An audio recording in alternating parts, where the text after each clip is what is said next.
서울 강북의 한 중형 아파트 단지. 500세대가 모여 사는 이곳에서 가장 먼저 일어나는 사람은 경비실의 강태수였다. 새벽 5시. 아직 어둠이 가시지 않은 시각이면 그는 이미 경비복을 단정히 입고 단지를 한 바퀴 돌았다. 58배 나이, 구부정한 어깨, 무표정한 얼굴. 사람들 눈에 비친 그는 그저 평범한, 아니 평범보다 못한 경비원일 뿐이었다. 여보세요, 경비실이요? 우리 집 앞에 택배 좀 갖다 놔요. 무거워서 못 들겠어요. 300이 호 젊은 주부의 목소리는 명령조였다. 강태수는 묵묵히 고개를 끄덕이고 수화기를 내려놓았다. 10년을 이 단지에서 일했지만 그에게 고맙다는 말을 건네는 사람은 손에 꼽을 정도였다. 대부분의 입주민들에게 그는 공기 같은 존재였다. 필요할 때만 부르고 평소엔 눈길조차 주지 않는. 오전 8시 등굣길 아이들이 단지를 빠져나갈 시간이었다. 강태수는 정문 앞에 서서 아이들의 안전을 살폈다. 초등학교 3학년쯤 되어 보이는 여자아이가 횡단보도를 건너다 신발끈이 풀렸다. 차들이 신호를 기다리고 있었지만 강태수는 본능적으로 아이에게 다가갔다. 잠깐만. 그의 목소리는 낮고 부드러웠다. 무릎을 꿇고 앉아 신발끈을 묶어주는 그의 손놀림은 놀라울 정도로 정확하고 빨랐다. 아이는 잠깐 놀란 듯 그를 쳐다보다가 작게 고맙다는 말을 남기고 뛰어갔다. 강태수는 다시 일어서서 제자리로 돌아왔다. 그의 얼굴엔 여전히 아무런 감정도 드러나지 않았다. 점심시간이 되자 경비실 앞 벤치에는 단지 주민 몇몇이 모여 앉았다. 505호에 사는 박정훈, 603호의 김민석, 모두 40대 중반의 남자들로 이 단지에서 10년 넘게 산 사람들이었다. 그들은 강태수를 힐끗 쳐다보며 수근거렸다. 저 사람 말이야. 10년 동안 한 번도 웃는 거 본 적 없어. 그러게. 뭔가 좀 이상하지 않아? 맨날 무표정해. 에이, 그냥 일 열심히 하는 거지 뭐. 별 생각 다 하네. 그들의 목소리는 작았지만 강태수의 귀에는 또렷이 들렸다. 그는 신문을 펼친 채 미동도 하지 않았다. 사실 신문의 글자는 하나도 눈에 들어오지 않았다. 그저 익숙한 풍경이었다. 10년 동안 수없이 반복된 오후 2시 택배 차량이 들어왔다. 강태수는 일어나서 택배 기사를 도왔다. 60개가 넘는 상자들을 분류하고 각동 앞에 쌓아두는 일. 허리가 끊어질 듯 아팠지만 그의 얼굴에는 여전히 표정이 없었다. 땀이 등줄기를 타고 흘러내렸다. 아저씨, 우리 집 택배 좀 가져다 주세요. 720호에 사는 중학생 아이가 소리쳤다. 강태수는 고개를 끄덕이고 상자를 들었다. 10층까지 엘리베이터를 타고 올라가 문 앞에 놓고 내려왔다. 아이는 고맙다는 말도 없이 문을 닫았다. 강태수는 다시 경비실로 돌아왔다. 해가 지고 저녁이 되었다. 퇴근하는 사람들의 차량이 단지로 들어왔다. 강태수는 차단기 앞에 서서 차량 번호를 확인하고 문을 열어주었다. 그중 한 대의 차에서 40대 후반의 남자가 창문을 내렸다. 야, 경비 아저씨. 우리 집 앞에 주차한 차 좀 치워줘. 누구 차인지 모르겠는데. 네, 확인해 보겠습니다. 강태수의 대답은 언제나 같았다. 남자는 대꾸도 하지 않고 창문을 올렸다. 강태수는 단지를 돌며 불법 주차 차량을 확인했다. 번호판을 적어두고 경비실로 돌아와 입주민 명단과 대조했다. 280호 차량이었다. 전화를 걸었지만 받지 않았다. 그는 다시 밖으로 나가 차량 앞에 안내문을 붙였다. 밤 9시, 경비실은 조용했다. 강태수는 작은 책상에 앉아 CCTV 화면을 지켜봤다. 12개의 화면이 단지 곳곳을 비추고 있었다. 정문, 후문, 지하주차장, 놀이터, 각 동의 출입구. 그의 눈은 화면을 따라 천천히 움직였다. 10년 동안 이 화면들을 들여다본 그는 단지의 모든 구석을 외우고 있었다. 할아버지, 아직도 이래요? 놀이터에서 놀던 초등학생 남자아이가 경비실 창문으로 얼굴을 들이밀었다. 강태수는 처음으로 희미한 미소를 지었다. 응, 아직 일해야지. 너는 이제 들어가야 할 시간 아니니? 엄마가 아직 안 오래요. 조금만 더 놀다 갈게요. 아이는 다시 놀이터로 뛰어갔다. 강태수는 그 모습을 지켜보다가 다시 CCTV 화면으로 시선을 돌렸다. 10년 전 이곳에 처음 왔을 때도 이런 아이가 있었다. 세월은 흘렀지만 그의 일상은 변하지 않았다. 밤 11시, 교대 시간이 되었다. 젊은 경비원이 들어오자 강태수는 자리에서 일어났다. 간단히 인수인계를 하고 경비실 뒤편에 있는 작은 숙소로 들어갔다. 평남짓한 공간, 침대 하나, 작은 옷장 하나, 그리고 낡은 책상이 전부였다. 강태수는 샤워를 하고 침대에 누웠다. 천장을 바라보는 그의 눈에는 깊은 피로가 서려 있었다. 50대의 육체는 하루 종일의 노동에 지쳐 있었다. 하지만 그는 잠들지 못했다. 머릿속에서는 오늘 하루 동안 마주친 사람들의 얼굴이 스쳐 지나갔다. 무시하는 눈빛, 명령하는 말투, 그리고 가끔씩 건네는 작은 친절. 이게 내 삶이야. 그는 혼잣말을 중얼거렸다. 10년 전 이곳에 처음 왔을 때 다짐했던 것이 있었다. 절대로 눈에 띄지 말 것. 절대로 과거를 드러내지 말 것. 그저 평범한 경비원으로, 보이지 않는 사람으로 살 것. 그 다짐을 지키며 10년을 살아왔다. 창밖으로 아파트 불빛이 보였다.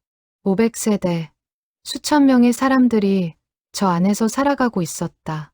그들 대부분은 강태수의 이름조차 몰랐다.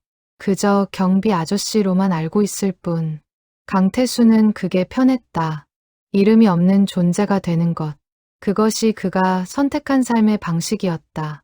새벽 2시, 강태수는 여전히 잠들지 못하고 있었다. 과거의 기억들이 파도처럼 밀려왔다. 20년 전의 일들, 그가 다른 이름으로 살았던 시절, 그 모든 것을 묻어두려 했지만 밤이 되면 기억은 찾아왔다. 그는 눈을 감고 깊게 숨을 들이쉬었다. 내일도 똑같은 하루가 시작될 것이다. 보이지 않는 사람으로서의.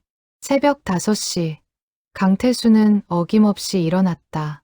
간단히 세수를 하고 경비복을 입었다. 거울 속 자신의 얼굴을 잠깐 들여다봤다. 주름이 깊게 패인 이마, 무표정한 눈, 굳게 담은 입. 20년 전의 자신과는 완전히 다른 사람이었다. 그는 거울에서 시선을 돌리고 밖으로 나갔다. 단지를 한 바퀴 도는 것이 그의 아침 일과였다. 각 동의 출입문이 제대로 닫혀 있는지, 쓰레기가 아무렇게나 버려진 곳은 없는지, 가로등은 모두 작동하는지 확인했다. 지하주차장으로 내려가는 계단을 걸으며 그는 문득 걸음을 멈췄다. 3동 지하 입구 근처에 낯선 차량이 서 있었다. 검은색 세단. 번호판이 없었다. 강태수의 눈빛이 순간 날카로워졌다. 10년 동안 이 단지를 지키며 익힌 본능이 경고음을 울렸다.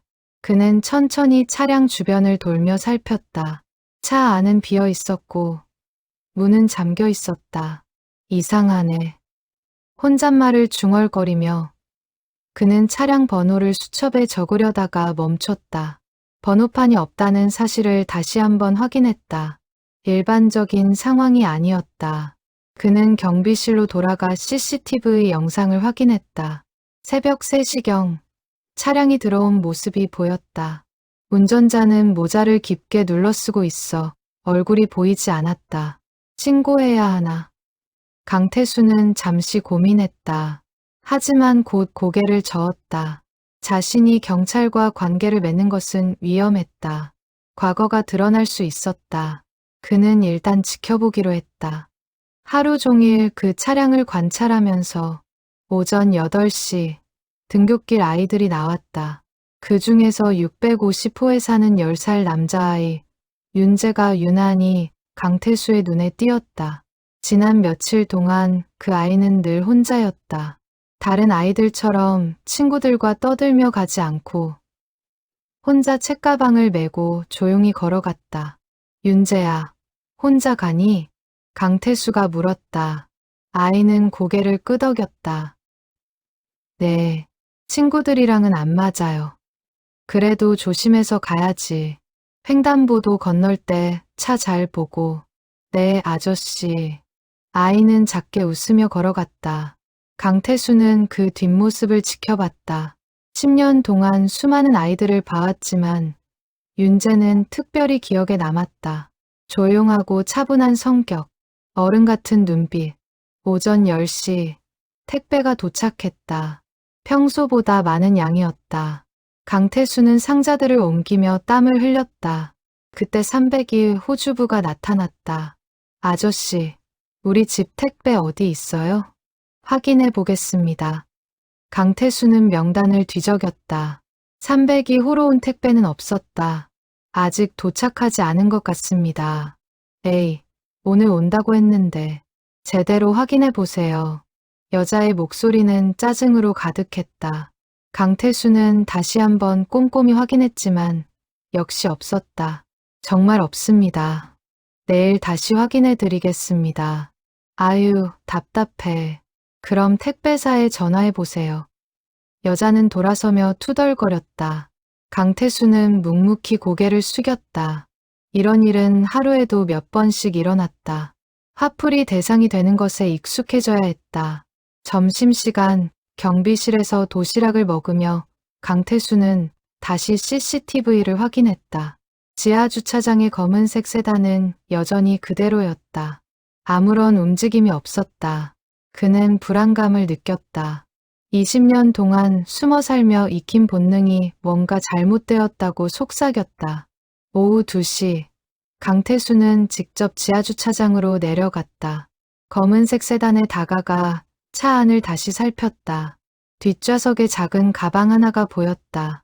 평범한 검은색 백팩. 하지만 강태수의 눈에는 그것이 평범하지 않았다.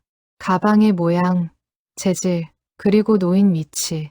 모든 것이 의도적으로 보였다. 이건, 그는 주변을 둘러봤다.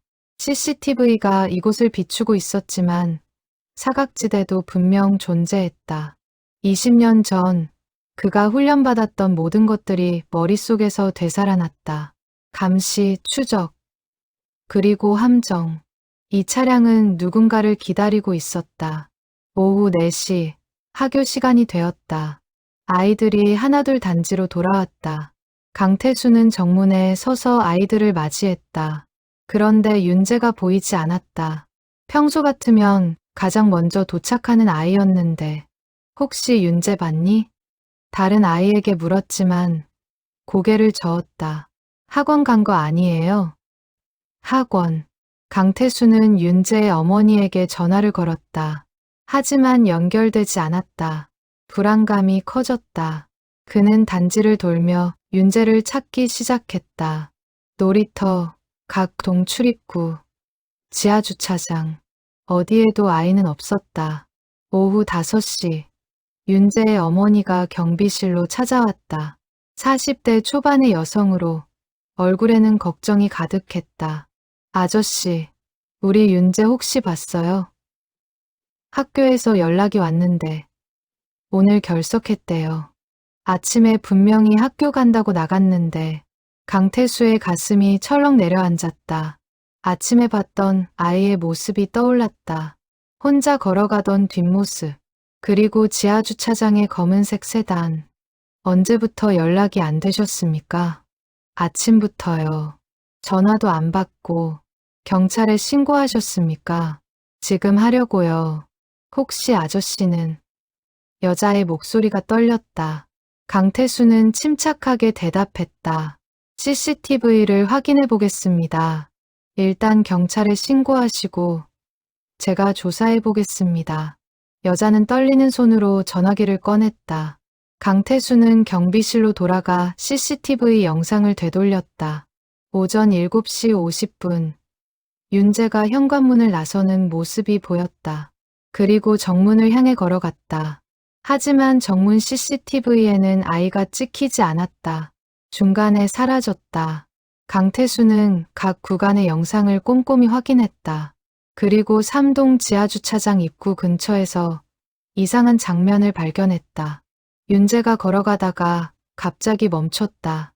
그리고 누군가와 대화하는 듯한 모습을 보였다. 화면 밖에 누군가와 누구지? 강태수는 화면을 확대했다. 그때 검은색 차량의 문이 열리는 것이 보였다. 그리고 윤재가 차에 탔다. 자발적으로. 저항하는 모습은 없었다. 마치 아는 사람인 것처럼.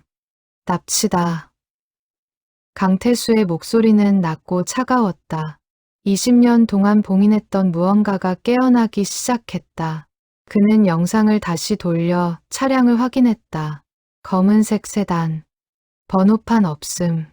그리고 운전자는 모자와 마스크로 얼굴을 가렸다. 오후 6시. 경찰이 도착했다.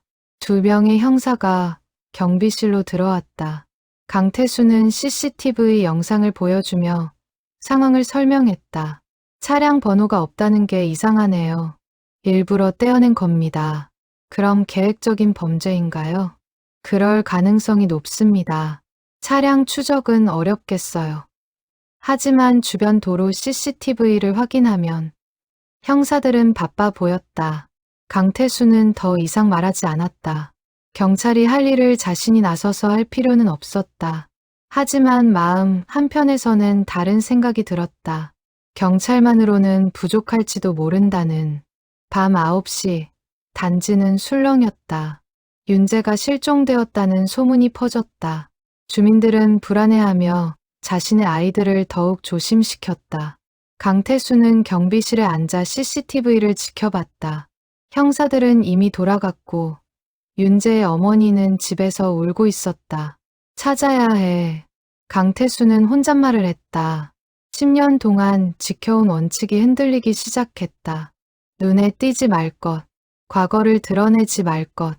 하지만 지금은 아이의 생명이 걸린 문제였다. 그는 자리에서 일어나 작은 사물함을 열었다. 안에는 낡은 가방 하나가 있었다. 20년 동안 한 번도 열지 않았던. 가방 안에는 오래된 신분증, 그리고 작은 수첩이 들어 있었다. 강태수는 수첩을 펼쳤다. 거기에는 전화번호들이 적혀 있었다. 20년 전 함께 일했던 사람들의 번호. 그는 한참을 고민하다가 수첩을 다시 덮었다. 아직은 아니야. 하지만 그의 눈빛은 변해 있었다. 10년 동안 감춰왔던 날카로움이 되살아나고 있었다. 보이지 않는 사람이 아니라 보이지 않게 움직이는 사람으로. 다음 날 새벽, 강태수는 평소보다 일찍 일어났다. 어젯밤 내내 잠을 이루지 못했다. 윤재의 얼굴이 계속 머릿속에 떠올랐다. 조용하고 차분했던 그 아이가 지금 어디선가 두려움에 떨고 있을 것이다. 경비실로 나온 강태수는 어젯밤 녹화된 CCTV 영상을 다시 확인했다. 밤 11시경, 검은색 세단이 지하주차장에서 빠져나가는 모습이 포착되었다. 운전자는 여전히 얼굴을 가리고 있었다. 차량은 후문으로 빠져나갔고 그 이후의 행적은 알 수 없었다. 후문 쪽 CCTV. 강태수는 단지 밖 도로의 CCTV 위치를 떠올렸다. 경찰이 이미 확인했겠지만 그는 직접 확인하고 싶었다. 새벽 5시. 그는 경비복을 벗고 평상복으로 갈아입었다. 검은색 점퍼와 청바지, 그리고 모자를 눌렀었다.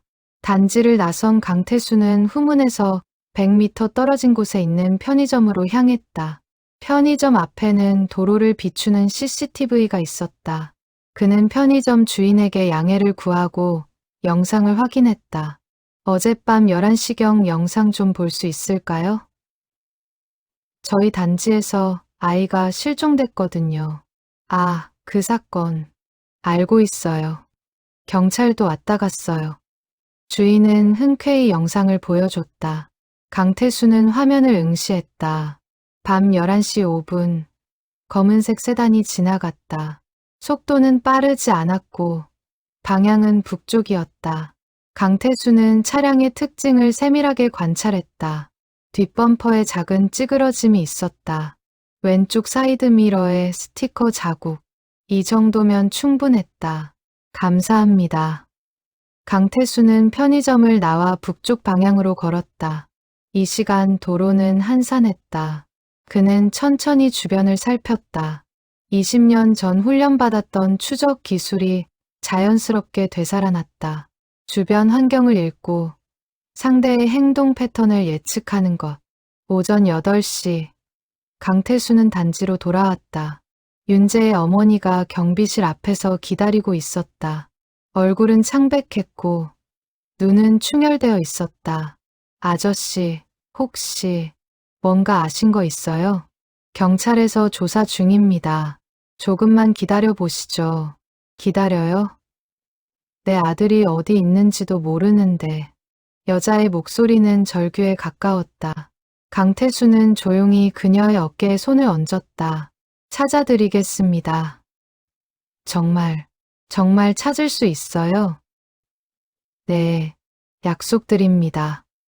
강태수의 목소리는 확신에 차 있었다. 여자는 그 눈빛을 보고 잠시 멈칫했다. 평소의 무표정한 경비 아저씨와는 다른 무언가가 느껴졌다. 오전 10시, 강태수는 다시 지하주차장으로 내려갔다. 검은색 세단이 있던 자리를 꼼꼼히 살폈다. 바닥에 작은 종이 조각이 떨어져 있었다. 그는 그것을 집어들었다. 영수증이었다.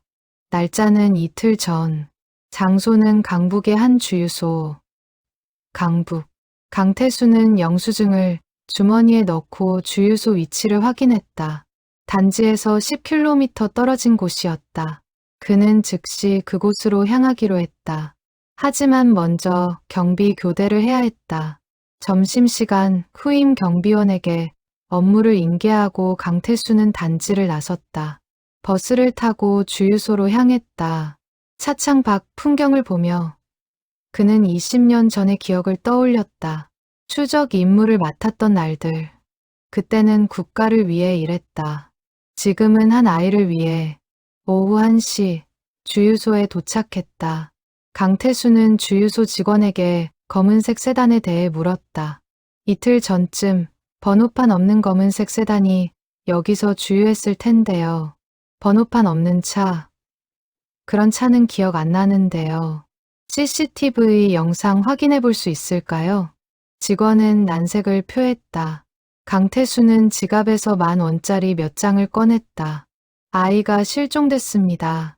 도와주세요. 직원은 잠시 망설이다가 고개를 끄덕였다. 사무실로 안내받아 CCTV 영상을 확인했다.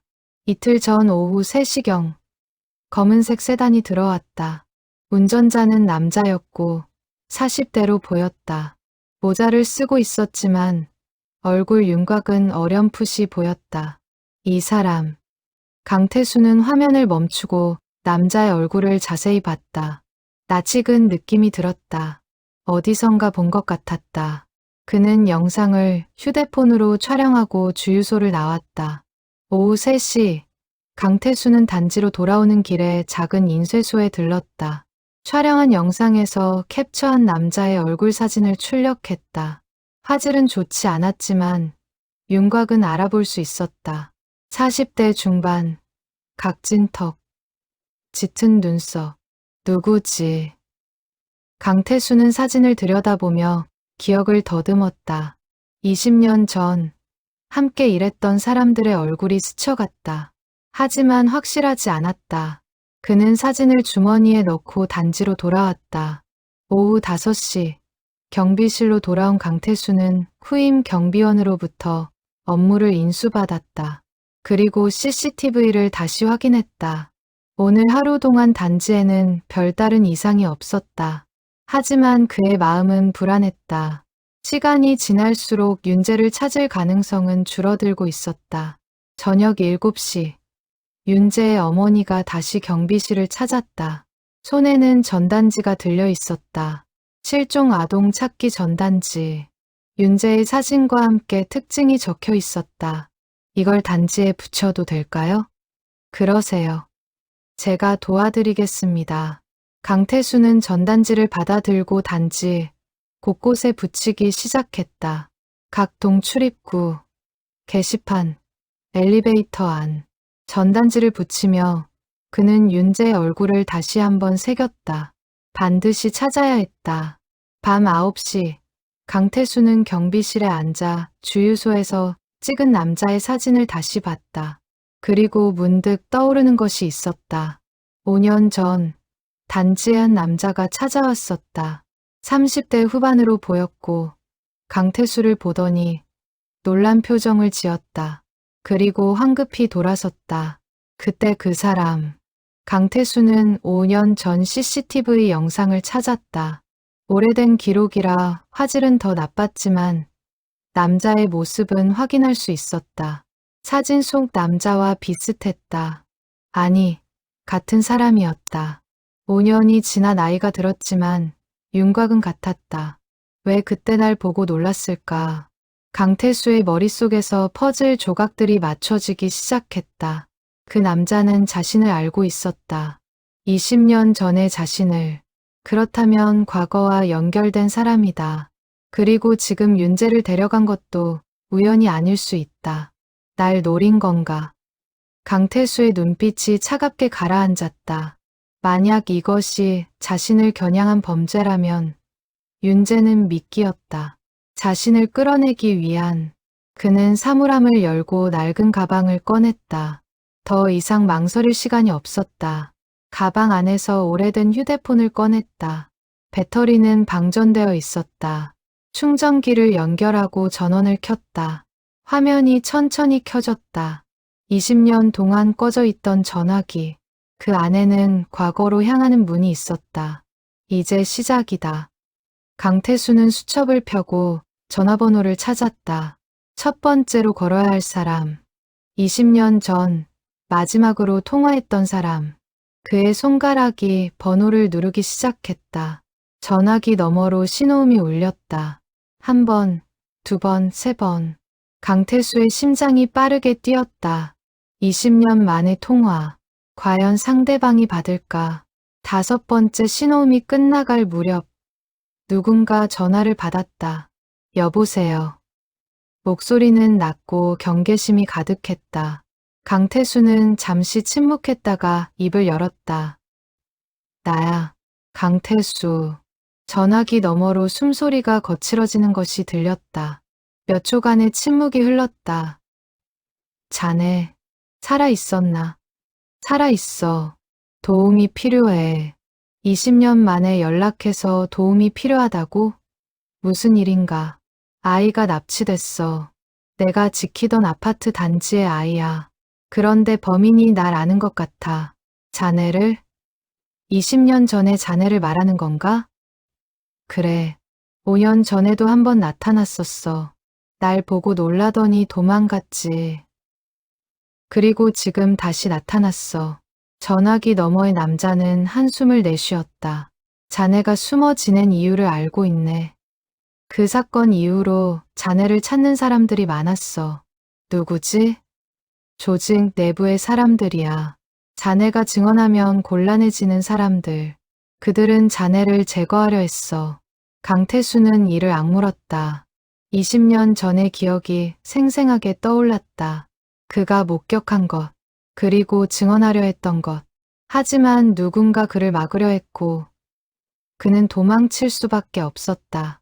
그 사람들이 아직도 날 찾고 있다는 건가? 모르겠네. 하지만 가능성은 있어. 자네 사진을 보내게. 내가 확인해 보겠네. 강태수는 주유소에서 캡처한 남자의 사진을 전송했다. 몇 분 후, 전화가 다시 울렸다. 이 사람, 박민철이야. 박민철, 20년 전 우리와 함께 일했던 사람이네.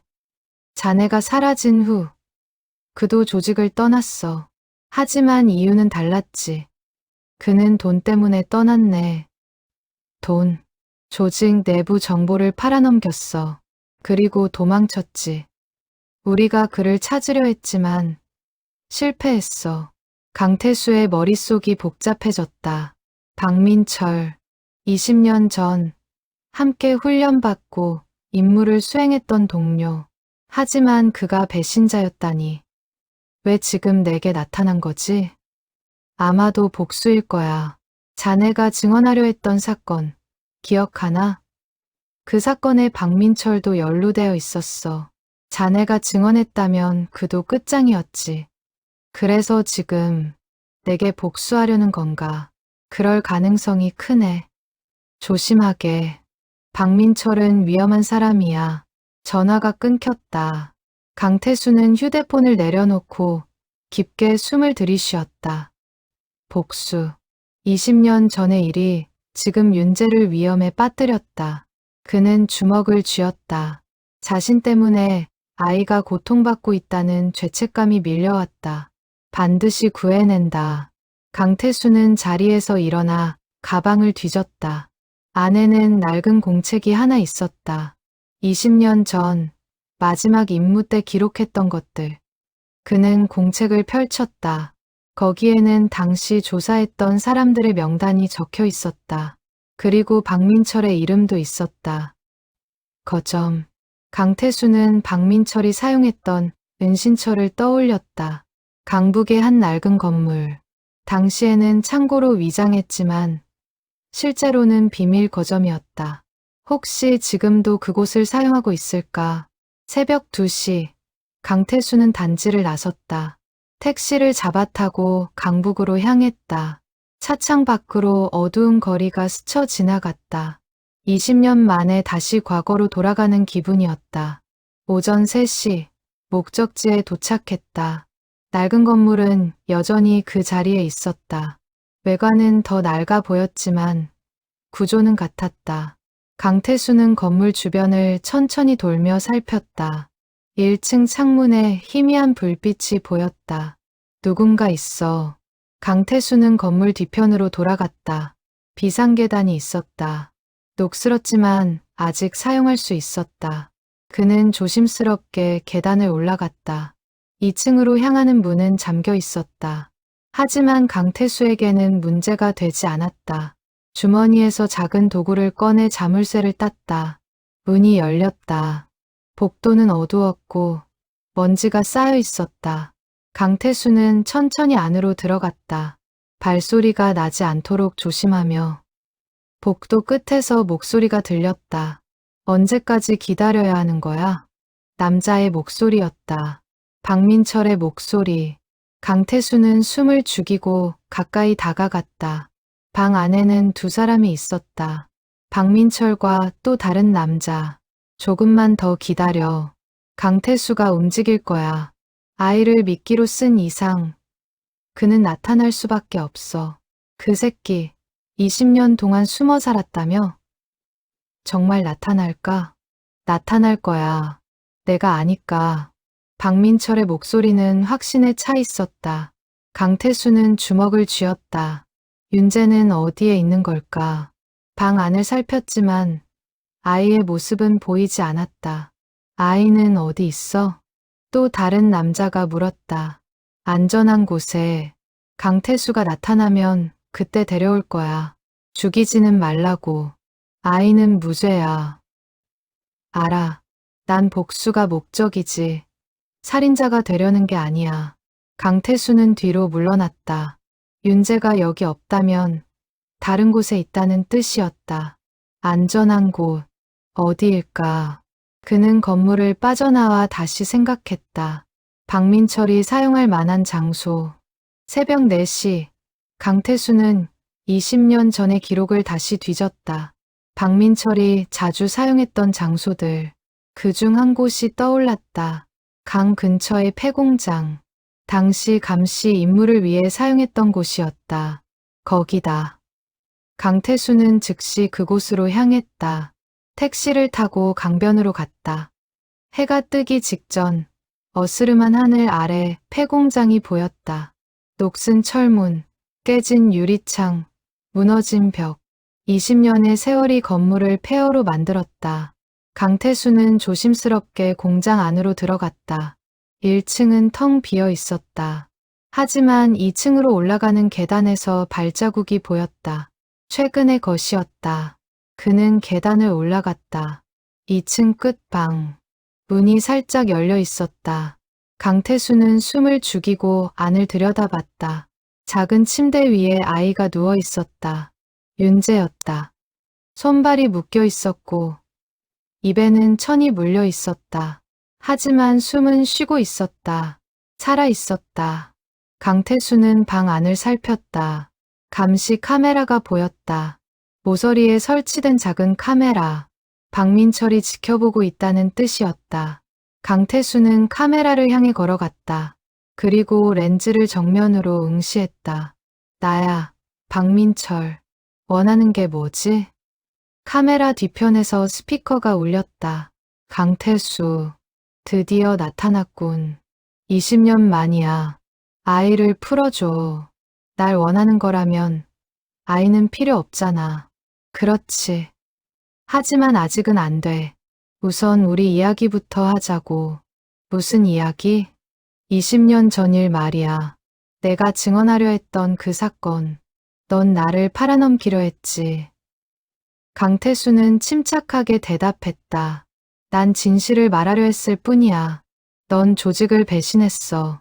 정보를 팔아넘겼지. 배신. 웃기는 소리 마. 조직이 먼저 우릴 배신했어. 우리가 목숨 걸고 일하는 동안 윗사람들은 돈이나 챙겼잖아. 그래도 내가 한 일은 정당화될 수 없어. 정당화? 넌 아직도 그 순진한 생각을 하고 있구나.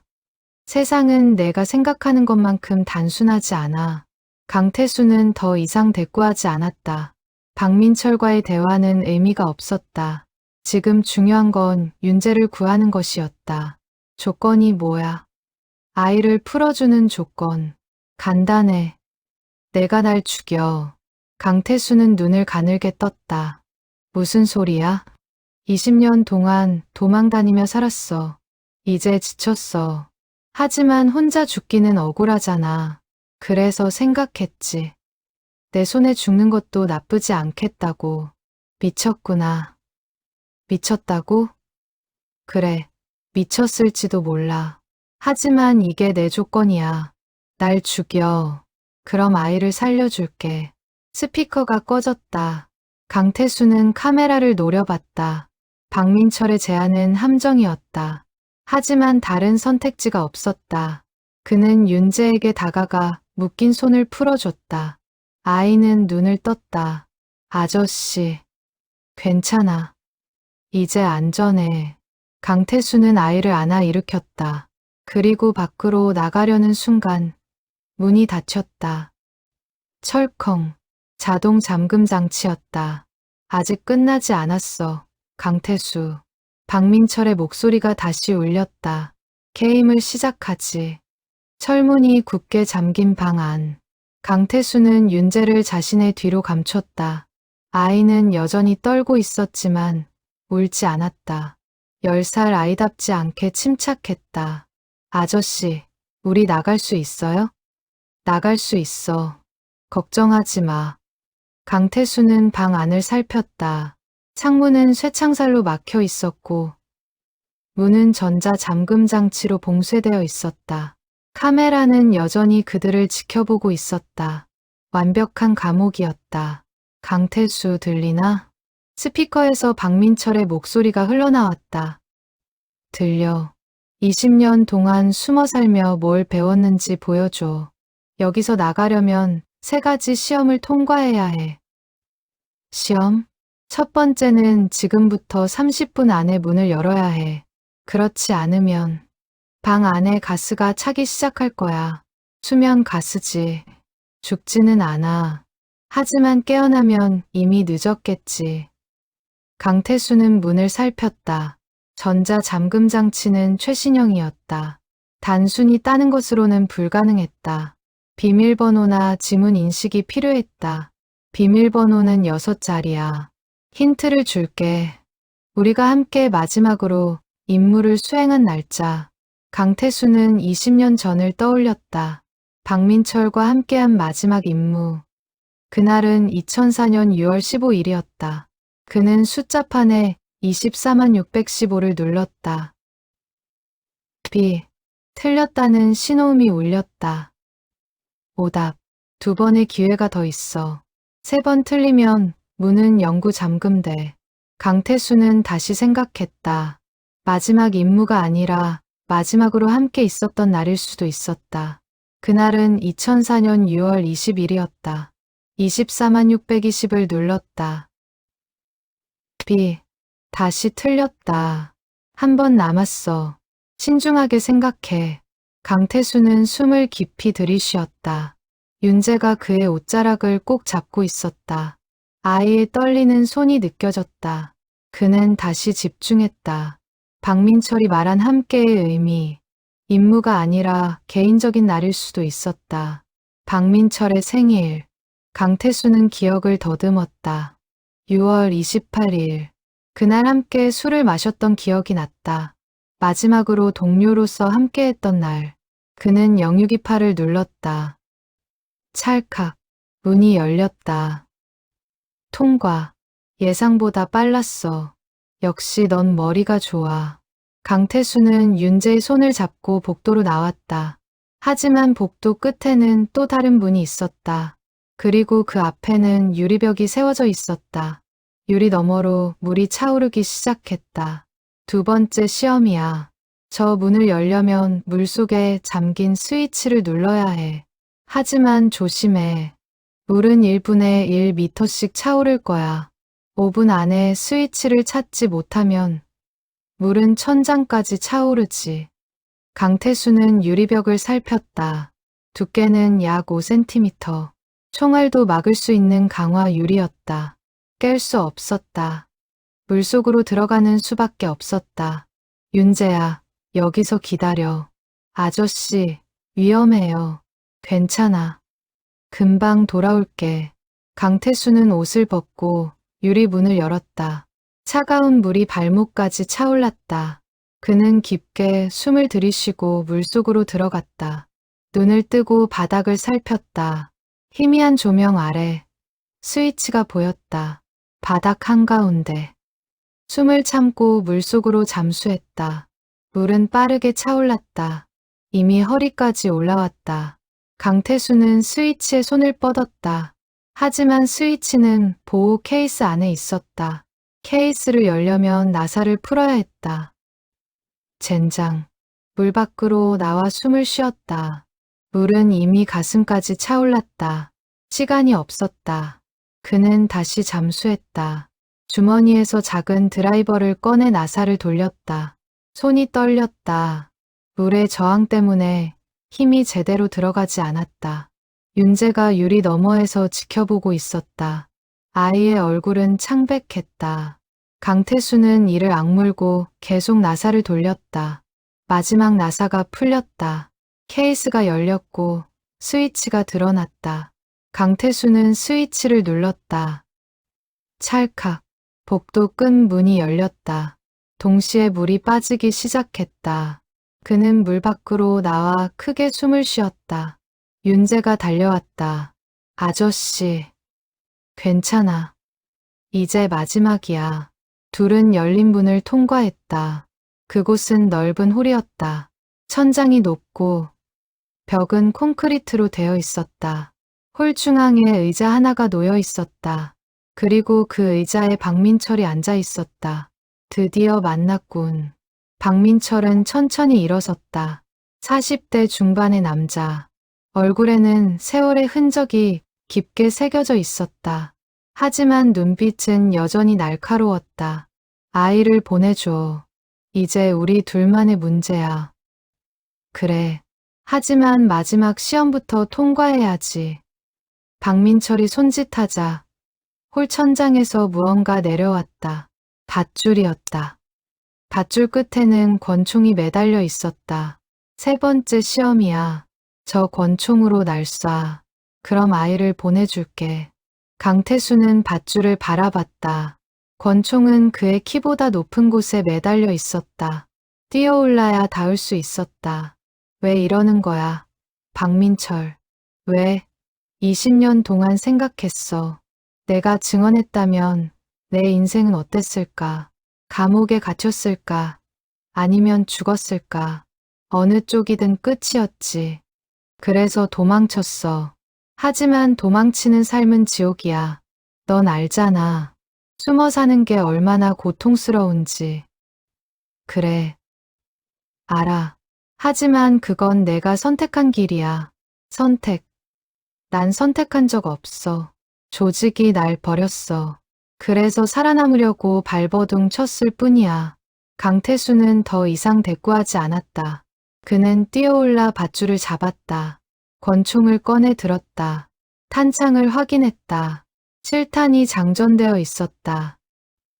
쏴. 망설이지 마. 어차피 난 죽을 목숨이야.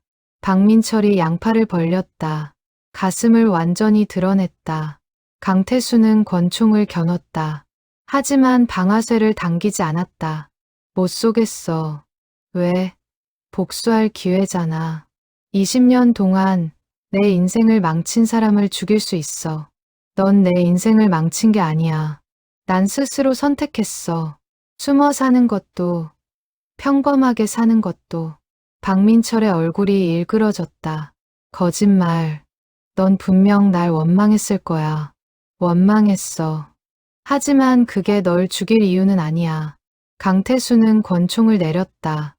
박민철이 비웃었다. 여전히 순진하구나. 그럼 아이는? 아이를 풀어줘. 약속했잖아. 약속. 난 약속을 지킬 사람이 아니야. 박민철이 주머니에서 리모컨을 꺼냈다. 버튼을 누르자 홀 한쪽 벽이 열렸다. 그 안에는 또 다른 방이 있었고 방 안에는 폭탄이 설치되어 있었다. 타이머는 3분을 가리키고 있었다. 선택해. 날 죽이고 아이를 구하거나 아니면 함께 죽거나. 강태수의 눈빛이 차갑게 변했다. 더 이상 선택의 여지가 없었다.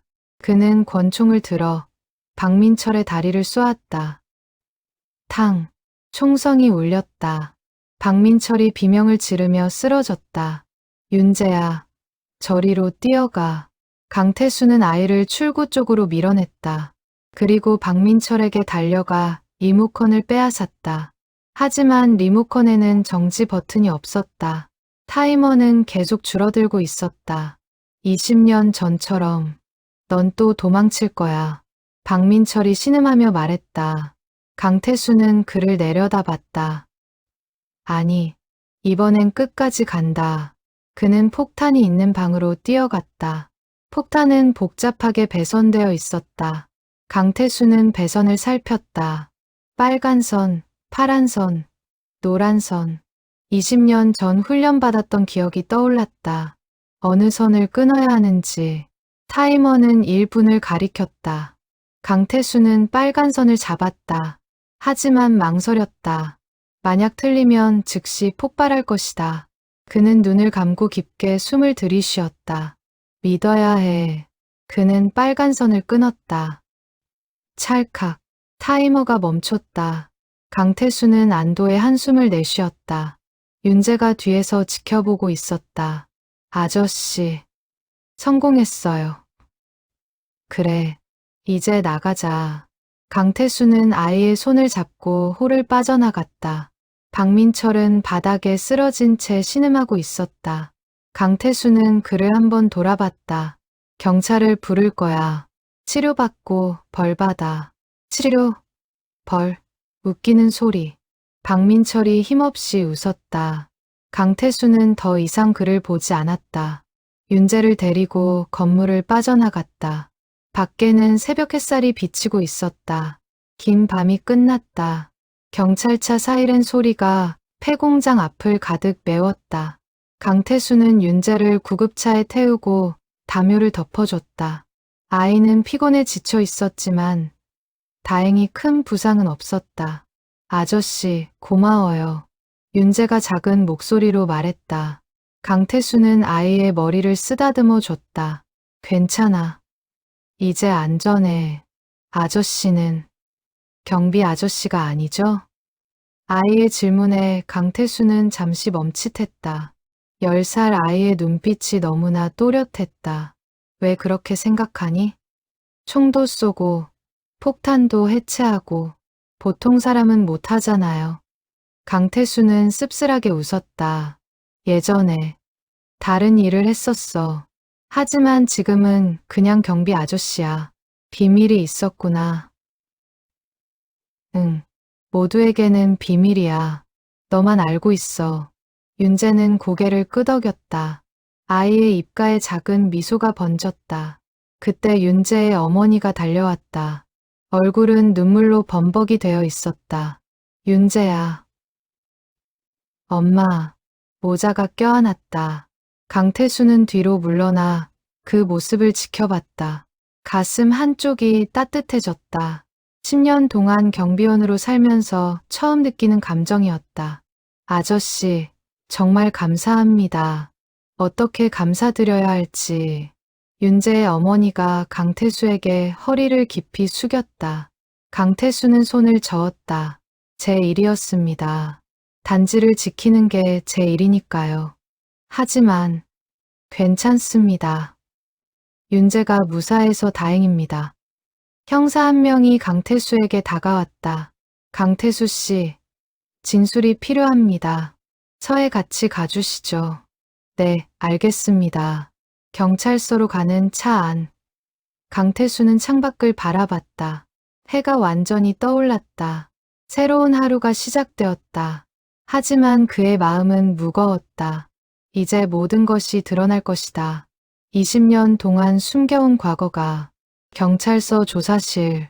형사 2명이 강태수 맞은편에 앉았다. 강태수 씨, 신원 확인을 위해 몇 가지 질문하겠습니다. 네, 주민등록번호와 현재 거주지를 말씀해 주세요. 강태수는 차분하게 대답했다. 형사가 컴퓨터로 신원을 조회했다. 그리고 잠시 후 이상한 표정을 지었다. 강태수 씨, 20년 전 기록이 없네요. 10년 전부터 갑자기 나타난 것처럼 보입니다. 혹시 이름을 바꾸신 적 있습니까? 강태수는 깊게 숨을 들이쉬었다. 이제 숨길 수 없었다. 네, 20년 전에 개명했습니다. 이전 이름이 뭡니까? 김진우입니다. 형사가 다시 컴퓨터를 조회했다. 그리고 눈이 커졌다. 김진우. 24년 전 실종 신고된 사람이네요. 당시 국가정보원 소속이었고. 네, 맞습니다. 조사실의 분위기가 변했다. 형사 한 명이 밖으로 나가 누군가에게 전화를 걸었다. 잠시 후 나이 든 남자 한 명이 조사실로 들어왔다. 50대 후반으로 보이는 남자는 강태수를 보자 놀란 표정을 지었다. 김진우, 자네였나? 과장님. 강태수가 일어나 인사했다. 그 남자는 20년 전 강태수의 상관이었다. 20년 동안 어디 있었나? 숨어 살았습니다. 왜? 강태수는 조용히 그날의 이야기를 시작했다. 24년 전 그가 목격한 것, 조직 내부의 부정부패, 그리고 그것을 증언하려 했을 때 누군가 그를 제거하려 했던 것, 위협 전화 미행, 그리고 결국 목숨의 위협을 느끼고 도망칠 수밖에 없었던 것. 그래서 이름을 바꾸고 경비원으로 살았습니다. 과장은 한참을 침묵했다. 그리고 천천히 입을 열었다. 그 사건, 결국 덮였네. 자네가 사라지고 나서 증거가 없다는 이유로 수사가 중단됐어. 알고 있습니다. 후회하나? 네, 후회합니다. 하지만 목숨이 더 중요했습니다. 과장은 고개를 끄덕였다. 이해하네. 하지만 이제 상황이 달라졌어. 박민철을 체포했고 그의 진술과 자네 증언이 있다면 20년 전 사건을 다시 조사할 수 있어. 강태수는 잠시 생각했다. 20년 동안 도망 다녔던 삶. 이제 그것을 끝낼 수 있는 기회였다. 증언하겠습니다. 제가 본 모든 것을. 고맙네. 자네의 용기가 많은 것을 바꿀 거야. 며칠 후 강태수는 아파트 단지로 돌아왔다. 뉴스에서 그의 이야기가 나갔다. 전직 국정원 요원. 20년 만에 돌아와 아이 구출. 단지 주민들의 시선이 달라져 있었다. 경비실 앞에 사람들이 모여 있었다. 강태수가 다가가자 모두 조용해졌다. 그리고 한 명씩 박수를 치기 시작했다. 작은 박수가 점점 커져서 단지 전체에 울려 퍼졌다. 아저씨. 윤재가 달려왔다. 아이는 완전히 회복되어 있었다. 강태수는 무릎을 꿇고 아이와 눈높이를 맞췄다. 다 나았구나. 네, 아저씨 덕분이에요. 300이 호주부가 다가왔다. 평소 택배를 가져다 달라고 명령하던 그 여자였다. 아저씨, 그동안 정말 죄송했어요. 몰라 뵙고 괜찮습니다. 제가 밝히지 않았으니까요. 505호의 박정훈, 603호의 김민석도 다가왔다. 경비실 앞에서 수군거렸던 그들이었다. 아저씨, 존경합니다. 그동안 실례했습니다. 강태수는 고개를 저었다.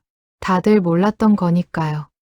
저도 말하지 않았고, 앞으로 대우가 달라질 겁니다. 단지 주민들이 모두 아저씨를 영웅으로 생각하거든요. 영웅은 아닙니다. 그냥 제 일을 했을 뿐입니다. 주민들이 하나둘 돌아갔다. 강태수는 경비실로 들어가 의자에 앉았다. CCTV 화면을 보며 그는 깊게 숨을 들이쉬었다. 20년 만에 처음으로 짐을 내려놓은 기분이었다. 저녁, 윤재의 어머니가 경비실을 찾았다. 손에는 도시락이 들려 있었다. 아저씨, 이거라도 드세요. 정말 감사해서 고맙습니다. 하지만 이런 것까지 안 하셔도 됩니다. 아뇨. 제 아들을 구해주셨는데 이 정도는 당연하죠. 강태수는 도시락을 받아들었다. 따뜻한 온기가 손에 전해졌다. 윤재는 잘 지내나요? 네. 학교도 다시 다니고 있어요. 친구들도 생겼대요. 아저씨 이야기를 하면서 자랑스러워 하더라고요. 다행이네요. 여자는 잠시 망설이다가 입을 열었다. 아저씨, 앞으로도 계속 여기 계실 거예요? 네, 여기가 제 자리니까요. 정말 감사합니다. 아저씨 같은 분이 계셔서 우리가 안전한 것 같아요. 여자가 돌아가고 강태수는 도시락을 열었다. 김치찌개와 밥, 그리고 반찬들이 정성스럽게 담겨 있었다. 그는 천천히 밥을 먹으며 창밖을 바라봤다. 단지에는 불빛이 하나둘 켜지고 있었다. 500세대, 수천 명의 사람들이 저 안에서 살아가고 있었다. 이제 그들은 강태수를 알았다. 하지만 그것이 불편하지 않았다. 오히려 마음이 편했다. 이제 진짜 내 자리를 찾은 것 같아. 강태수는 혼잣말을 중얼거렸다. 20년 동안 숨어 살며 찾지 못했던 것, 소속감, 그리고 인정. 이제 그는 더 이상 보이지 않는 사람이 아니었다. 단지를 지키는 사람, 주민들이 신뢰하는 사람. 밤이 깊어갔다. 강태수는 CCTV 화면을 지켜봤다. 내일도 모레도 그는 이 자리에서 단지를 지킬 것이다. 하지만 이제는 다른 마음으로, 숨어 있는 것이 아니라 당당하게 서 있는 마음으로. 일주일이 지났다. 강태수의 일상은 겉보기에 예전과 같았다. 새벽 5시에 일어나 단지를 돌고 택배를 정리하고 CCTV를 지켰다.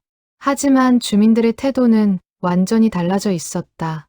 아저씨, 안녕하세요. 등굣길 아이들이 밝게 인사했다. 예전에는 그냥 지나쳤던 아이들이었다. 강태수는 미소를 지으며 손을 흔들었다. 조심히 다녀와. 302 호주부가 택배를 받으러 왔다. 예전처럼 명령조가 아니었다. 아저씨, 택배 있으면 제가 직접 가져갈게요. 무거우시잖아요. 괜찮습니다. 제 일이니까요. 아니요, 그래도. 주부는 미안한 표정을 지었다. 강태수는 고개를 저었다. 신경 쓰지 마세요. 전 이 일이 좋습니다. 점심시간 경비실 앞 벤치에는 여전히 주민 몇몇이 모여 앉았다. 박정훈과 김민석도 있었다. 강 아저씨, 점심 드셨어요? 아직이요. 같이 드시죠. 우리가 치킨 시켰어요. 괜찮습니다.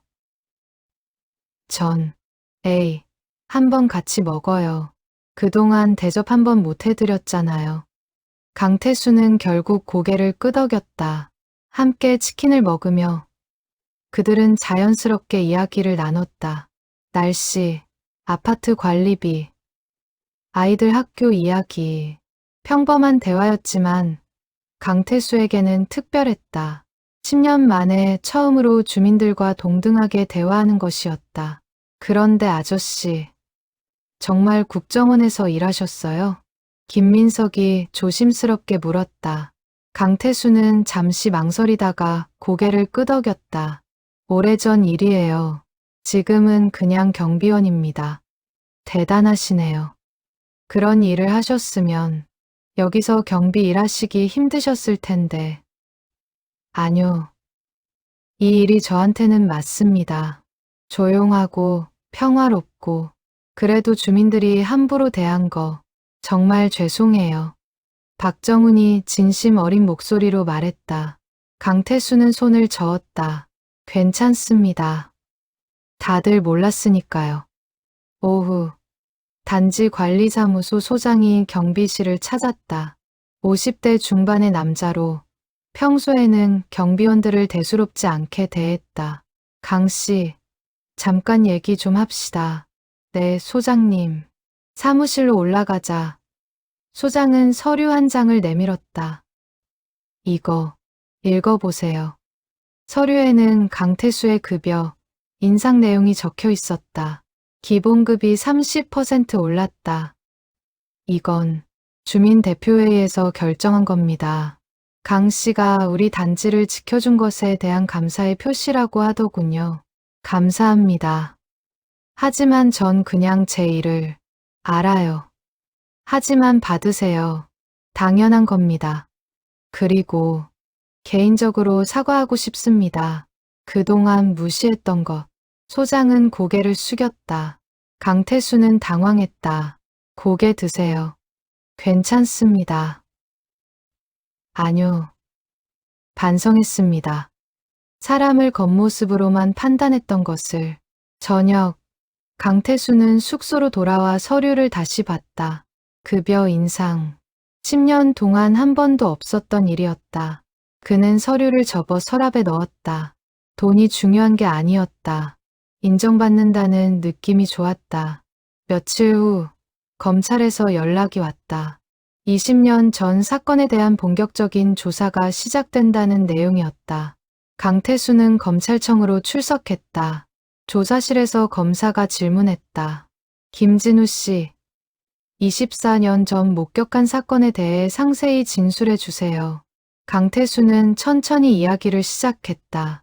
당시 그가 맡았던 임무, 고위 공무원의 비리 조사, 그 과정에서 발견한 증거들, 그리고 그것을 보고하려 했을 때 내부에서 받은 압력과 위협, 누가 위협했습니까? 상부의 누군가였습니다. 정확히는 모릅니다. 하지만 전화로 경고를 받았습니다. 입을 다물지 않으면 죽을 것이라고. 그래서 도망친 겁니까? 네, 다른 선택이 없었습니다. 검사는 고개를 끄덕이며 기록했다. 박민철의 진술과 일치하는 부분이 많습니다. 그의 증언도 중요한 증거가 될 것 같습니다. 박민철은 어떻게 됐습니까? 현재 구속되어 있습니다. 납치죄로. 하지만 20년 전 사건에 대해서도 조사 중입니다. 조사는 오래 걸렸다. 강태수는 기억나는 모든 것을 진술했다. 20년 동안 묻어두었던 기억들, 그것을 꺼내는 것은 고통스러웠지만 동시에 해방감도 느껴졌다. 일주일 후 뉴스에서 큰 사건이 보도되었다. 20년 전 국정원 내부 비리 사건 재조사. 강태수의 증언을 바탕으로 검찰이 본격적인 수사를 시작한 것이었다. 당시 관련자 몇몇이 소환되었다. 단지 주민들은 다시 한번 강태수를 주목했다. 뉴스에 나온 익명의 증인이 바로 그들의 경비 아저씨였다. 아저씨, 뉴스 봤어요. 대단하세요. 나라를 위해 일하시는 거잖아요. 주민들의 칭찬에 강태수는 겸연쩍게 웃었다. 과찬이십니다. 그냥 해야 할 일을 했을 뿐입니다. 한 달이 지났다. 검찰 수사는 진전을 보였다. 20년 전 비리 사건의 핵심 인물들이 하나둘 밝혀졌다. 강태수의 증언이 결정적인 역할을 했다. 어느 날 저녁, 과장이 단지를 찾았다. 강태수와 경비실에 앉아 차를 마시며 이야기를 나눴다. 자네 덕분에 큰 사건이 해결되고 있네. 다행입니다. 후회는 없나? 20년을 숨어 산 것. 강태수는 잠시 생각했다. 후회, 있습니다. 하지만 그 시간이 무의미하지는 않았어요. 여기서 배운 것들이 많습니다. 뭘 배웠나? 평범한 삶의 소중함, 그리고 사람들과 함께 사는 법. 과장은 미소를 지었다. 자네, 많이 변했어. 예전에 냉철했던 요원이 아니야. 그래요? 변한 건가요? 아니면 원래의 제 모습을 찾은 건가요? 글쎄, 어느 쪽이든 좋은 변화인 것 같네. 과장이 돌아가고 강태수는 다시 단지를 돌았다. 저녁 공기가 상쾌했다. 놀이터에서는 아이들이 뛰어놀고 있었다. 윤재도 그 안에 있었다. 친구들과 함께 웃으며 놀고 있었다. 아저씨. 윤재가 손을 흔들었다. 강태수도 손을 흔들어 주었다. 아이의 웃는 얼굴을 보니 모든 것이 같이 있었다는 생각이 들었다. 밤, 경비실로 돌아온 강태수는 CCTV 앞에 앉았다. 화면 속 단지는 평화로웠다. 20년 전 그가 꿈꿨던 것이 바로 이런 평화였을지도 몰랐다. 국가를 지키는 것도 중요하지만 결국 지켜야 할 것은 이런 일상이었다. 이제야 제자리를 찾은 것 같아. 강태수는 조용히 미소 지었다. 20년의 도망, 10년의 숨김, 모든 것이 이 순간을 위한 과정이었을지도 몰랐다. 진정한 자신을 찾는 검찰 조사가 마무리되어 갈 무렵, 강태수는 박민철을 면회했다. 구치소 면회실, 유리창 너머로 박민철이 앉아 있었다. 얼굴은 수척했고 눈빛은 흐려져 있었다. 왜 왔어? 박민철의 목소리는 힘이 없었다. 강태수는 조용히 대답했다. 내 이야기를 들으러. 이야기? 무슨 이야기? 20년 동안 어떻게 살았는지, 왜 그런 선택을 했는지. 박민철은 비웃었다. 궁금해? 내가 어떻게 살았는지. 지옥 같았어. 매일 쫓기는 기분으로 살았지. 너처럼. 그래, 나도 그랬어. 그런데 넌 운이 좋았어. 평범하게 숨어 살 수 있었잖아. 난 그럴 수 없었어. 계속 돈이 필요했고, 그러다 보니 더 깊이 빠져들었지. 강태수는 박민철을 가만히 바라봤다. 한때는 동료였던 사람, 함께 훈련받고, 함께 임무를 수행했던. 미안해. 뭐가? 내가 이렇게 된 것, 내가 증언하려 했던 것이 너를 이렇게 만든 거니까. 박민철은 잠시 말이 없었다. 그리고 천천히 고개를 저었다. 아냐, 내 잘못이 아니야. 내가 선택한 거야. 돈을 선택했고, 배신을 선택했어. 책임은 나한테 있어. 하지만은 없어. 난 죗값을 치를 거야. 그게 맞아. 강태수는 고개를 끄덕였다. 내가 용서받을 수 있을까? 용서? 누구한테? 너 자신한테. 박민철의 눈빛이 흔들렸다. 그는 손으로 얼굴을 가렸다. 모르겠어. 20년 동안 나 자신을 용서해 본 적이 없어. 이제라도 시작해. 속죄하면서. 속죄. 어떻게? 진실을 말하는 거야. 내가 아는 모든 것을. 박민철은 한참을 침묵했다. 그리고 고개를 들었다. 그래, 말할게. 20년 전 일, 내가 한 일, 모든 것을. 면회를 마치고 나오는 길, 강태수는 복잡한 심정이었다. 박민철을 용서할 수 있을까? 자신도 확신할 수 없었다. 하지만 한 가지는 확실했다. 증오만으로는 아무것도 해결되지 않는다는 것. 며칠 후, 박민철의 전면적인 자백이 있었다. 20년 전 비리 사건의 전모가 드러났다. 관련자들이 줄줄이 소환되었고, 언론은 연일 이 사건을 보도했다. 단지에서도 뉴스를 보는 주민들이 많았다. 강태수가 지나가면 사람들은 고개를 숙여 인사했다. 아저씨 덕분에 나쁜 사람들이 잡혔어요. 나라가 조금이라도 깨끗해지겠네요. 강태수는 겸손하게 웃었다. 전 그저 해야 할 일을 했을 뿐입니다. 하지만 마음속으로는 복잡했다. 정의가 실현되는 것은 좋았지만 그 과정에서 박민철 같은 사람이 희생되는 것도 안타까웠다. 어느 날 윤재가 경비실을 찾았다. 손에는 그림 한 장을 들고 있었다. 아저씨, 이거 드릴게요. 그림에는 경비복을 입은 남자가 아이를 안고 있는 모습이 그려져 있었다. 서툰 솜씨였지만 마음이 담겨 있었다. 고마워, 윤재야. 아저씨, 저 크면 아저씨처럼 될 거예요. 경비원? 아니요. 사람들을 지키는 사람이요. 강태수는 아이의 머리를 쓰다듬었다. 그래, 내가 되고 싶은 사람이 되렴. 하지만 기억해. 중요한 건 직업이 아니라 마음이야. 마음? 응. 다른 사람을 생각하는 마음. 도와주고 싶은 마음. 그게 가장 중요해. 윤재는 고개를 끄덕였다. 그리고 경비실을 나가며 활짝 웃었다. 한 달 후, 재판이 시작되었다. 강태수는 증인으로 출석했다. 법정에는 20년 전 사건의 관련자들이 앉아 있었다.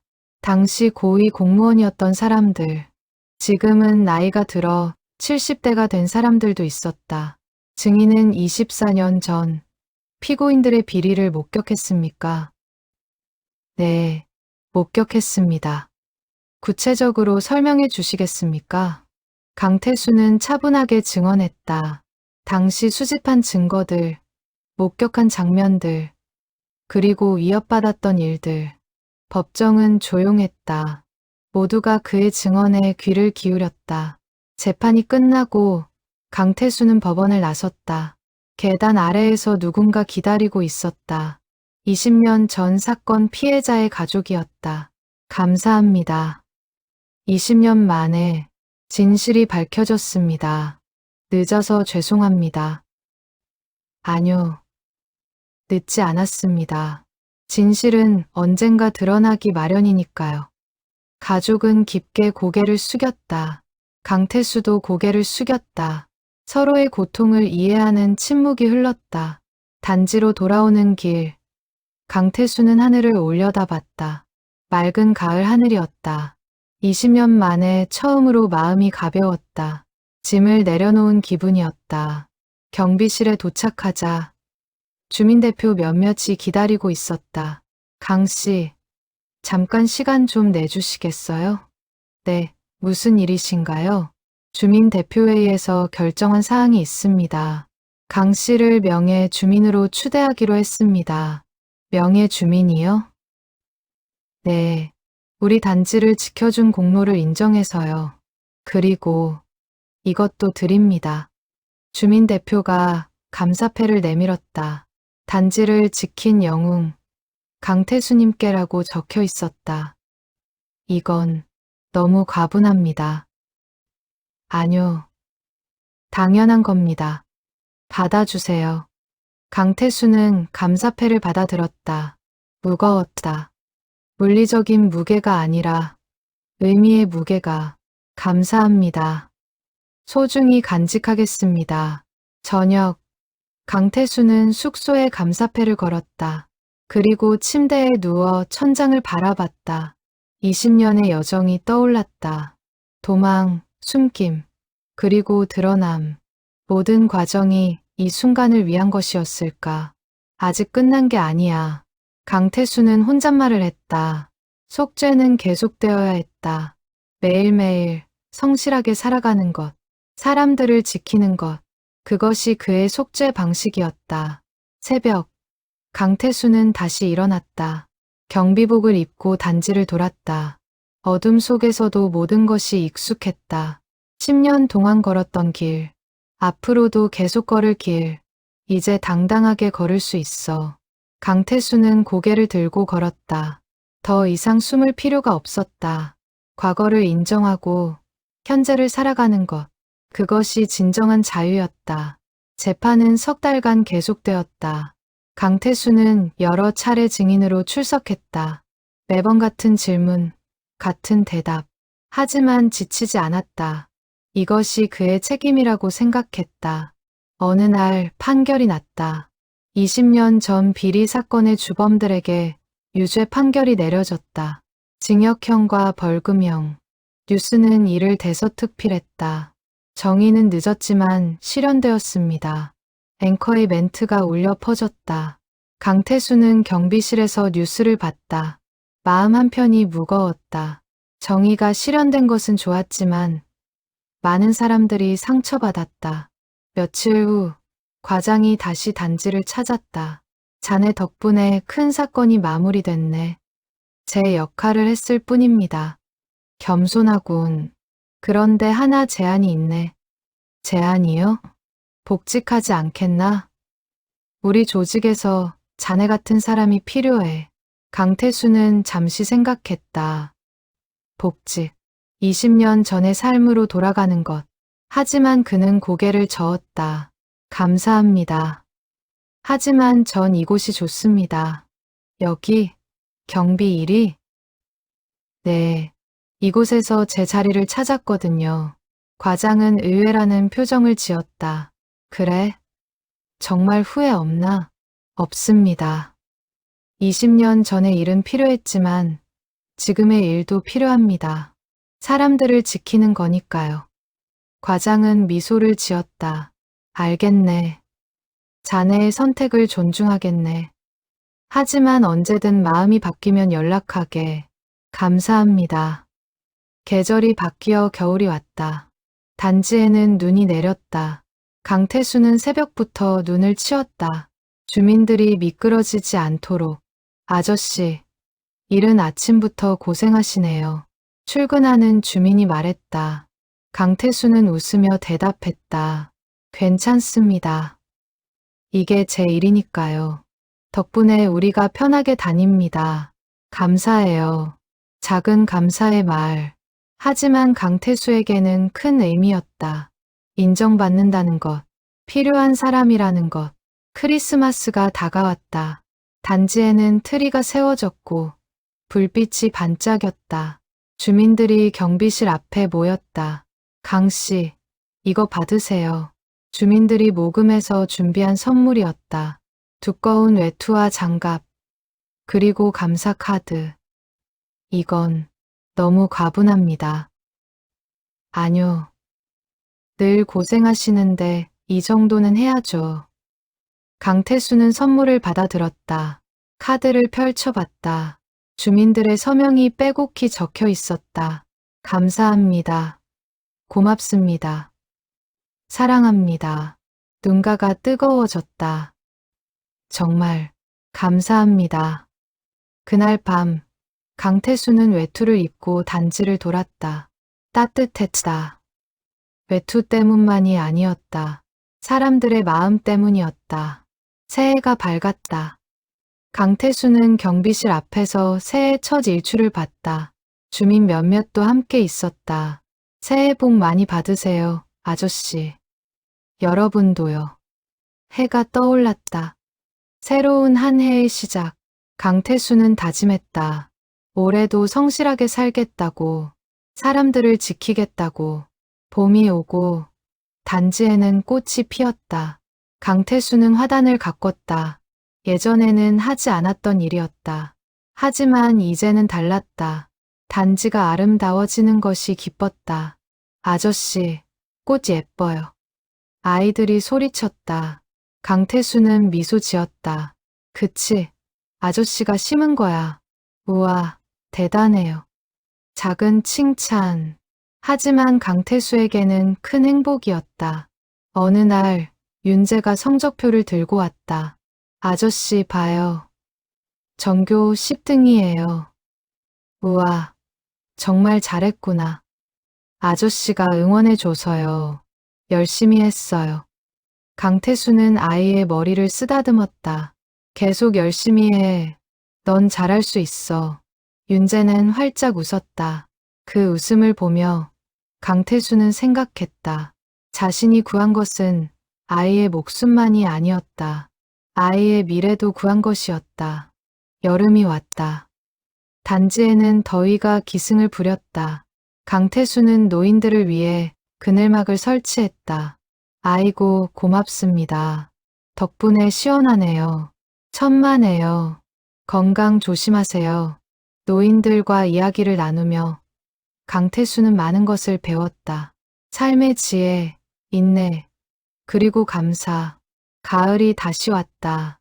1년이 지났다. 강태수가 윤재를 구한 지 1년. 그 사이 많은 것이 변했다. 단지 주민들은 이제 강태수를 가족처럼 대했다. 명절이 되면 음식을 나눠줬고, 생일이 되면 축하해줬다. 강씨, 생신 축하합니다. 어떻게 아셨어요? 주민명단에 나와 있잖아요. 60살, 정말 축하해요. 60살. 강태수는 감회가 새로웠다. 20년 전에는 상상도 못했던 나이였다. 그때는 내일을 장담할 수 없었다. 하지만 지금은 달랐다. 미래가 있었다.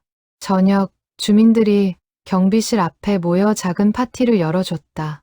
케이크와 음식, 그리고 축하 인사. 강씨, 오래오래 건강하세요. 우리 단지 지켜주셔서 감사해요. 강태수는 촛불을 끄며 소원을 빌었다. 이 평화가 계속되기를, 그리고 내가 이 자리를 계속 지킬 수 있기를. 밤, 혼자 남은 경비실에서 강태수는 케이크 한 조각을 먹었다. 달콤했다. 인생도 이렇게 달콤할 수 있구나. 그는 처음 깨달았다. 이제 진짜 행복해.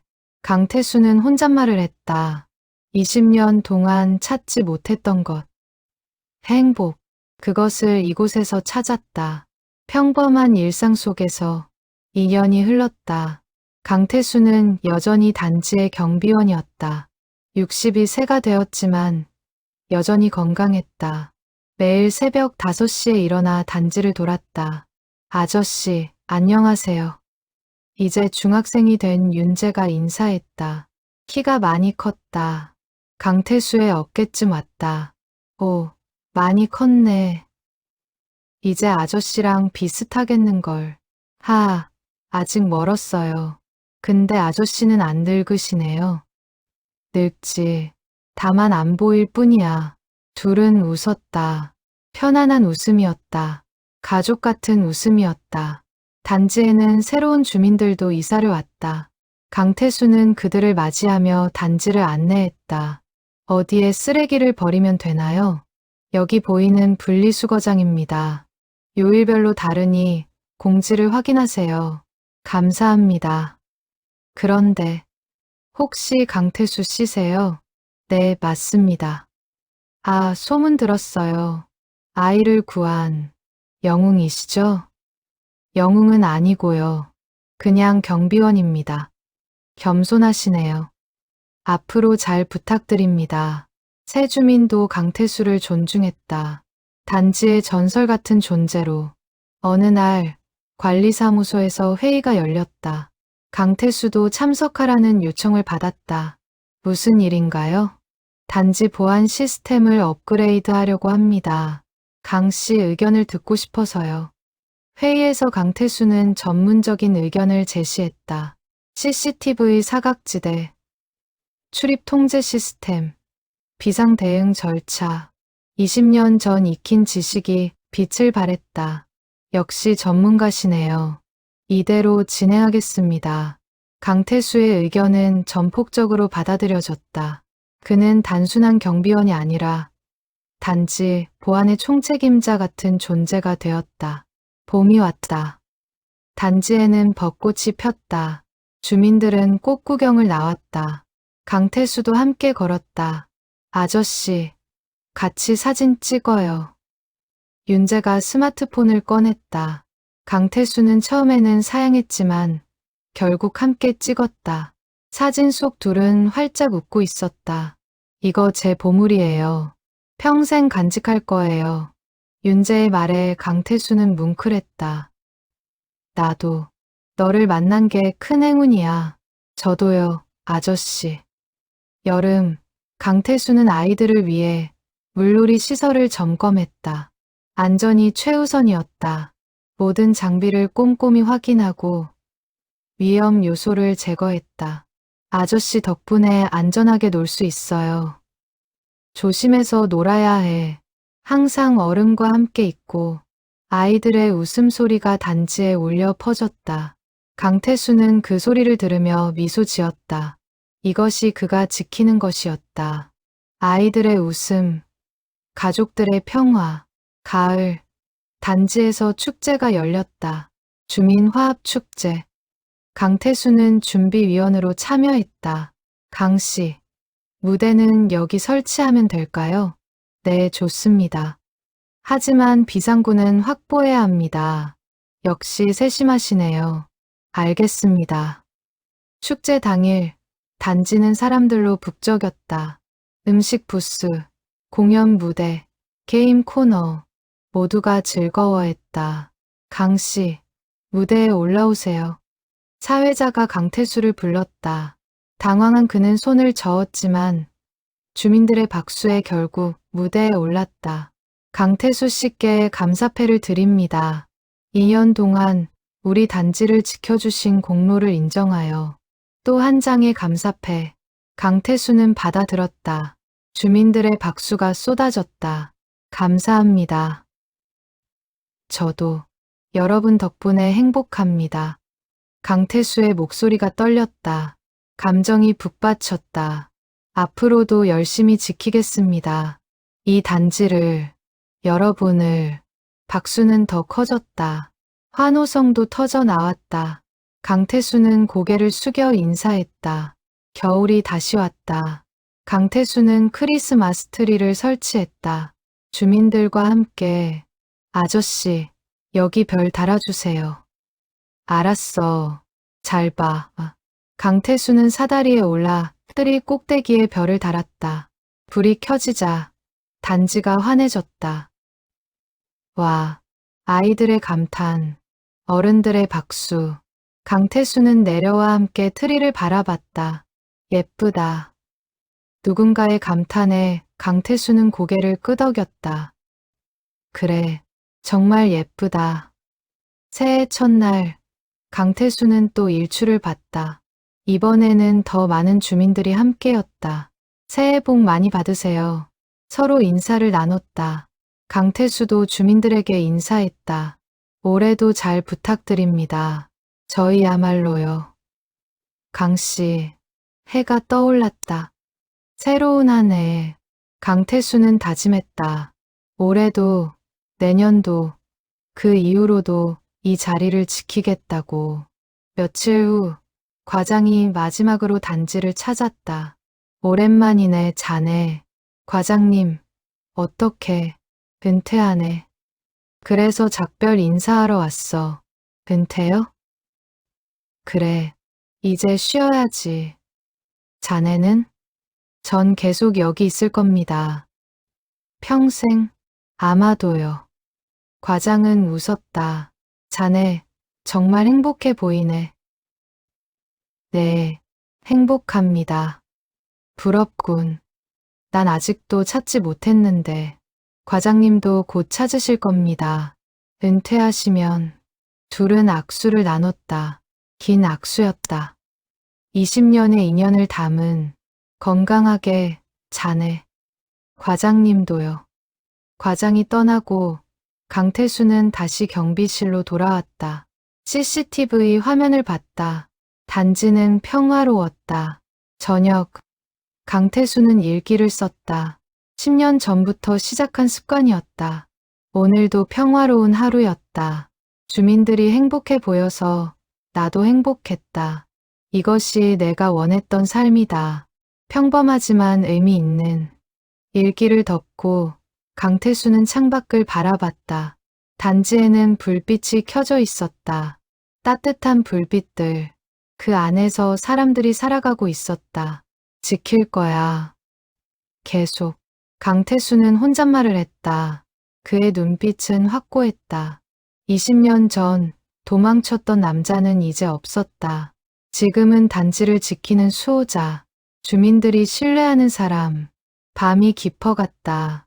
강태수는 자리에서 일어나 단지를 마지막으로 한 바퀴 돌았다. 모든 것이 정상이었다. 내일도 이럴 것이다. 모레도. 좋은 밤이야. 강태수는 미소 지으며 숙소로 돌아갔다. 침대에 누워 그는 편안히 잠들었다. 악몽 없이, 두려움 없이, 단지를 지키는 수호자로서, 그리고 한 사람의 인간으로서. 새벽이 오면 그는 다시 일어날 것이다. 경비복을 입고 단지를 돌 것이다. 10년 동안 그랬듯이 앞으로도 그럴 것이다. 이것이 그의 삶이었다. 선택한 삶, 사랑하는 삶. 단지의 불빛이 하나둘 꺼졌다. 사람들이 잠들었다. 강태수도 잠들었다. 평화로운 밤이었다. 내일도 평화로울 것이다. 그가 있는 한.